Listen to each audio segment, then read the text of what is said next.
Hi, it's Graham Wilson here. I hope you and your family are keeping safe and well as always. I promised earlier this morning to make this video around applied positive thinking. So yesterday I went into the loft and we were sorting out some of the stuff that I've been keeping for years, as you do.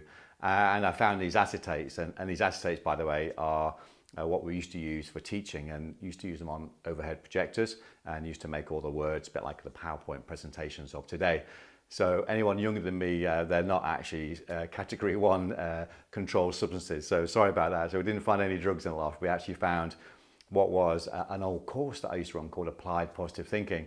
And it was a day-long course, and it was all about how to keep a positive outlook on life, and really motivational, really inspiring. And I actually forgot on that. I actually used to run this, and I went through the acetates and I thought, some really great stuff in here. So what I want to do today is really share with you this short video to go very quickly through the 12 positive habits. And then what I thought I'd do is then break them down into the 12 elements and perhaps go into depth each one of those over the next, 12 or so days. So let's have a look at these positive habits. The great thing about them, of course, is they're all things that we can do if we choose to. There's nothing difficult about them.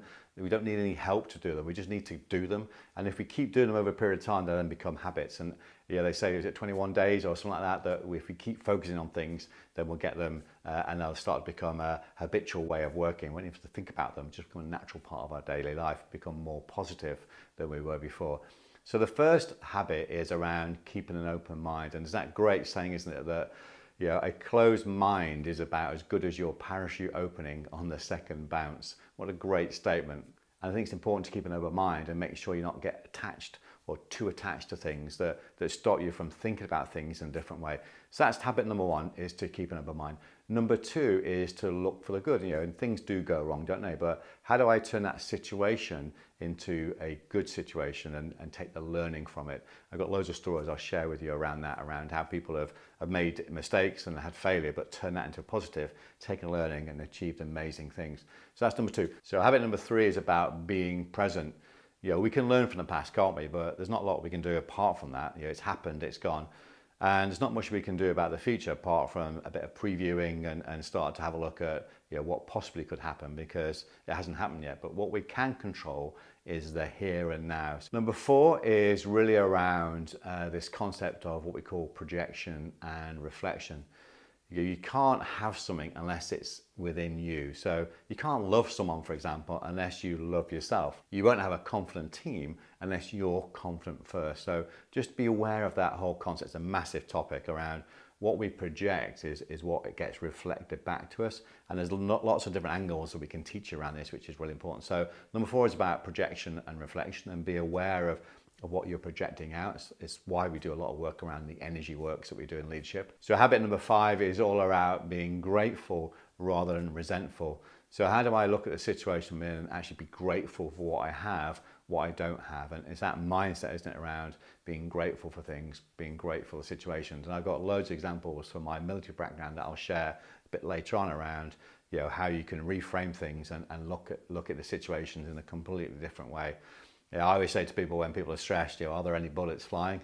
No. So okay, let's rethink about what's actually happening here, and actually be grateful for what we have, not resentful. And resentful is a bit like it's like something that just takes over your whole body and it produces the wrong chemistry. So number 6 is all about playing to strengths. And one of my favorite TED Talks is by Ken Robinson, and he talks about this situation in his TED Talk around do schools kill creativity? And he talks about parents and have a daughter, and her daughter's not doing very well at school, and they get asked to go to the school psychologist to try and sort the problems out, because she's just not listening, she's not actually being attentive, and the teacher can't cope with her. So they're really worried about it, and they go to this child psychologist, and the child psychologist sits them down and talks to parents, asks them lots of questions, talks to the child as well. And after about 20 minutes or so, the psychologist says to the parents, can we just pop outside for a moment? We'll leave your daughter here and we'll just pop outside for a moment. And they go outside, and when they get outside, the door they go outside has got a little window in it, and said, just have a look at what happens now. And as he's leaving, he puts a bit of music on, and as he walks through and the parents are on the other side of the door and looking through the window, she gets up and starts dancing.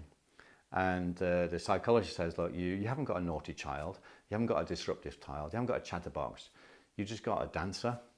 And that girl went on to be a famous ballet dancer, a choreographer, and became very successful. And I think, yeah, how many other children perhaps would have had all sorts of drugs pumped into them to make sure they actually conform to what the schools actually want them to do. So looking and playing for your strength is really important. You don't want to get to the end of your life and still have the magic or the music still inside you. So yeah, how do I play to my strengths? So number 7 is all about the ability to speed up by slowing down and being comfortable with silence. And I talk a lot about getting the routines and rituals to time for reflection.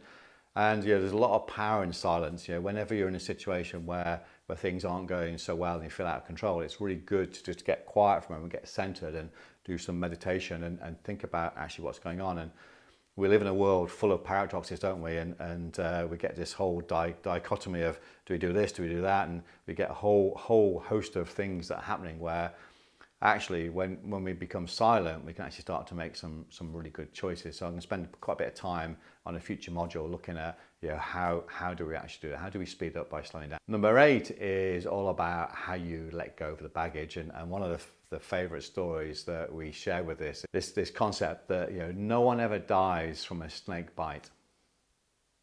So no one ever dies from a snake bite. What they die from is when the venom goes through the body. And that's a bit like when we have baggage, this big rucksack that we carry around with us, this negativity that is really heavy and takes our energy. And that's what slowly kills us.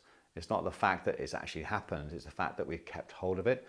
So one of the great techniques of being positive, of course, is how do you remove baggage? And again, we can share some techniques and tools and ideas of thoughts about how you can do that a bit later on. Number 9 is around the point of choice concept, which is there's a stimulus, the stuff happened to us, and then there's a response. And in between the stimulus and response is a massive gap. And that's all about how you control that. And I call that your point of choice. So again, there's some great techniques and tools you can use to make sure that you choose a positive response. So it doesn't matter what's happening to you, you can always choose a positive response.